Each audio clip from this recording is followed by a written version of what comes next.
Ramdi Sahab, my question is, Islam came to abolish slavery. So why didn't Prophet Sallallahu Alaihi Wasallam free Maria Kipia in his lifetime? And why did the Prophet Sallallahu Alaihi Wasallam and Khulafai Rashidin practice what Islam wanted to abolish? Shukriya. اسلام نے جو طریقہ اختیار کیا وہ بڑا ہی حکیمانہ طریقہ تھا. یعنی جنگوں ہی میں غلام بنائے جاتے تھے. کسی آزاد آدمی کو پکڑ کر غلام بنانا اس کا عرب میں کوئی تصور نہیں تھا. اس کو اس وقت بھی بڑا جرم سمجھا جاتا تھا. تو اس لیے اس کا تو کوئی سوال نہیں تھا وہاں کہ کسی آزاد کو پکڑ کے غلام بنا لیا جائے. البتہ جنگی قیدیوں کو غلام بنا لیا جاتا تھا. تو اسلام نے اس پر پابندی لگا دی. چنانچہ سورہ محمد میں اللہ تعالیٰ نے پہلی جنگ پیش آنے سے قبل اعلان کر دیا کہ اب اگر جنگی قیدی پکڑے جائیں گے تو فَإِمَّا مَنًّا بَعْدُ وَإِمَّا فِدَاء، دو ہی صورتیں ہوں گی، یا ان کو احسان کے طور پر رہا کر دیا جائے گا یا فدیہ لے لیا جائے گا. یعنی معاوضے میں کوئی چیز لے لی جائے گی. ہو سکتا ہے کہ وہ کوئی قیدی رہا کرا لیا جائے، ہو سکتا ہے کوئی اور شکل ہو، یا پھر کوئی معاوضہ مالی شکل میں لے لیا جائے گا. تو اس طرح سے غلامی کے پیدا ہونے کا دروازہ بند کر دیا گیا. جو موجود غلام تھے یا لونڈیاں تھیں ان کے لیے آزادی کا راستہ اس طرح نہیں کھولا گیا. وہ کھولنا ظلم بن جاتا. وہ انسان تھے، ان کے پاس کوئی جگہ باقی نہ رہتی کہ وہ کہاں رہیں، کہاں سوئیں، اپنی معیشت کے لیے کیا کریں.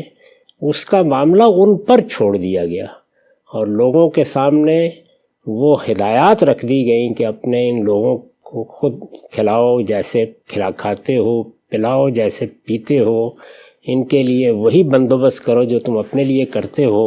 ان کی عزت بحال کی گئی، ان کا نام غلام کی حیثیت سے ختم کر دیا گیا. یہ اصلاحات کی گئیں. اس میں ظاہر ہے کہ ایک نسل میں جو لوگ پہلے سے موجود تھے یا دنیا میں ادھر ادھر سے بکتے ہوئے آ جاتے تھے ان کو رہنا ہی تھا. ان کو تدریجی عمل پر چھوڑ دیا گیا کہ وہ گریجولی ختم ہوں. اس میں کوئی اس طرح کا اقدام کرنے کی ضرورت نہیں تھی.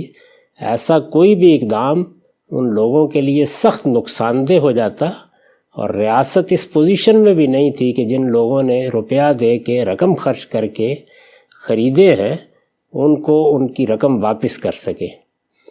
یہی طریقہ حکیمانہ طریقہ تھا. البتہ آخر میں سورہ نور میں یہ اعلان کر دیا گیا کہ ہر غلام خواہ وہ عورت ہے یا مرد اگر وہ اپنی آزادی چاہتے ہیں تو بس اس بات کا معاہدہ کر کے اس کو ثابت کر دیں کہ وہ اپنے پاؤں پر کھڑا ہو سکتے ہیں تو لوگ پابند ہوں گے کہ ان کو آزاد کر دیں. تو اسلام نے یہ طریقہ اختیار کیا. اس کے دوران میں اس طرح کے انقلابی اقدامات کی کوئی ضرورت نہیں تھی. وہ ایک برا نمونہ ہوتا.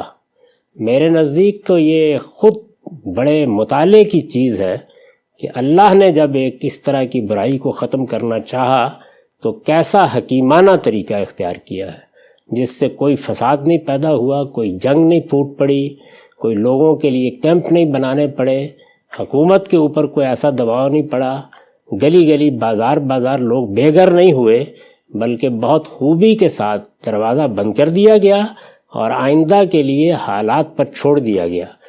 چنانچہ کیا یہ حقیقت نہیں ہے کہ سوائے بادشاہوں وغیرہ کے انحرافات کے جس وقت دنیا میں غلامی ختم ہوئی تو ہمارے معاشرے میں اس وقت کہیں غلامی موجود نہیں تھی. یعنی بادشاہوں اور نوابوں وغیرہ کے حرم کو آپ چھوڑ دیجئے، اس لیے کہ وہ تو ہر چیز کی خلاف ورزی کرنے کے لیے تیار بیٹھے ہوتے ہیں.